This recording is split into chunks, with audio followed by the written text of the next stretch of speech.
What's up, and welcome to episode 4 of the Racco Strength and Fitness podcast. Today, I'd like to talk to you about an exercise called the lat pull down, and then also kind of transition that into the pull up, since both exercises are fairly similar in nature. I'd like to talk to you about the muscles used during these exercises, the setup, execution, and cues of these exercises, different variations of these exercises. And then finally, what we can do is wrap it up by talking about how we can implement them into your training.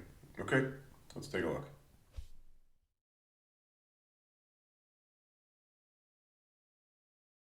Most of us are pretty familiar, at least with the concept of the pull down and pull up.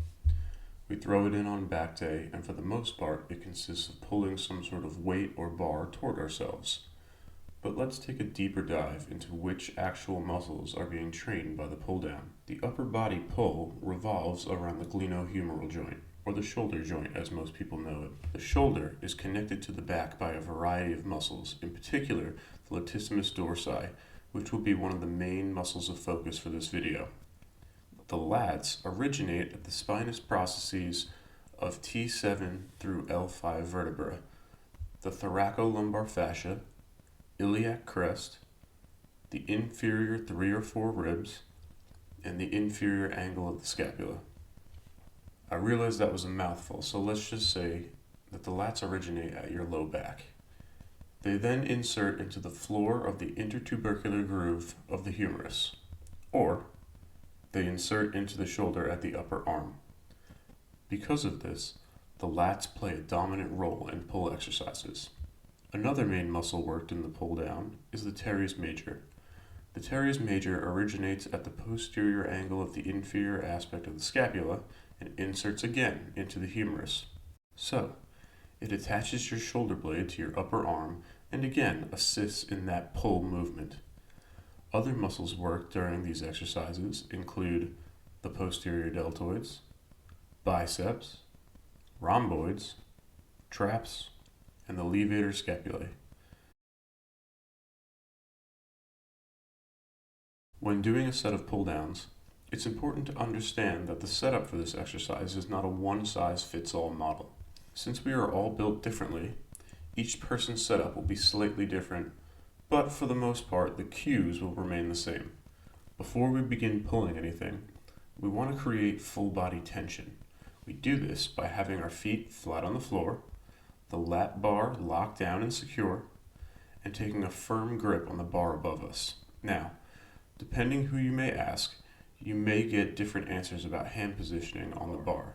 However, it's becoming more widely recognized that your hand positioning on the bar has very little effect on how the lat muscle is trained. It's recommended to use a pronated grip with your hands about 1.2 to 1.5 times your shoulder width.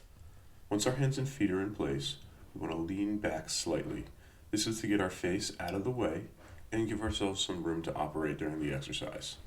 When we are finally ready to pull, we want to initiate that movement with our shoulder blades. Imagine driving them down and back as if you were trying to put them in your back pockets.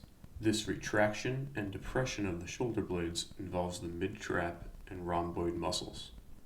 From here, we want to drive the bar toward our chest, all while maintaining our posture. Imagine that you are pressing your chest toward the bar instead of pulling the bar down towards you. Bring the bar down as far as your body will let you by driving your elbows down and not back. Eventually, they will be stopped by the sides of your body, and the bar may not actually reach your chest. This is okay. Do not compromise your form by driving your elbows behind you or breaking your wrist integrity to try and increase the range of motion of the exercise. The movement stops where it stops, and for each person this is going to be slightly different. In the completed position, your hands should be stacked directly above your elbows, and we do not want to use any excessive rocking or yanking to create momentum during this exercise. Once we've completed the pull down, we want a nice controlled release of the weights.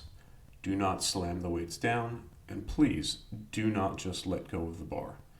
You still want to work the eccentric portion of the exercise. This is the part of the exercise where the muscle lengthens instead of contracts. Now that we have the execution of the pull down completed, how do we breathe during this exercise? We want to take our breath at the top of the pull or during the eccentric portion if we are mid-set. If you are performing a Valsalva, this is where you hold your breath to create internal pressure for added core stability. You will exhale at the bottom of the pull.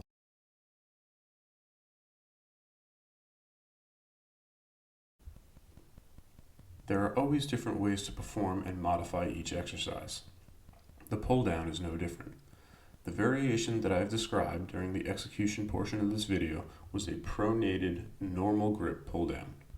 Pronation describes a palms down hand position, and normal grip refers to that 1.2 to 1.5 times shoulder width positioning. There is also pronated narrow grip and wide grip. We can also do variations of the pull down with a neutral grip. Here, we also have a narrow and wide hand position. Remember, hand positioning is mostly about comfort. There is minimal evidence, if any, that it actually has any effect on the muscle activation of the lats. Finally, we can also do pull downs with a supinated or palms up grip. Generally, these are going to be done with a narrow or normal grip, as wide grip can be a little uncomfortable on the elbows. Crossing over to the pull-ups for a minute, everything discussed about the pull down can translate to the pull-up, as it is a more advanced variation of the same movement, minus creating tension with the feet and legs. This is because the pull-up is an open chain exercise, which means the feet are free to move. But that's a discussion for a different video. So when do we want to add pull downs or pull-ups to our program? This is going to depend on what you want to get out of them. If your goal is to gain strength, you'll be using heavier weights and less reps, most likely in the 2 to 8 rep range. If this is the case, we want to add them early, if not first, in our program. Remember, for strength building, we want to be freshest for the most difficult exercises. If the goal is to use the pull down or pull up to add volume to our back training, then we will be using slightly lighter weights and shooting for more reps, probably in the 8 to 12 or 15 rep range. If this is the case, it is okay to add the exercise a little later in your training day. For all you newbies out there, it's important to prioritize technique over weight. I know it's more fun to load up the machine and see how much you can pull, but that's how accidents and injuries happen. Nail down your technique, and I promise you the weight will follow. Well, that's all I have for today. I hope you learned something new about the pull down and pull up, and feel comfortable programming it into your training, but more importantly, understand why you're programming it in your training. If you enjoyed the video, please give it a like, subscribe to my channel, and share with your friends. Happy training, everyone, and remember, grab the bull by the tusks.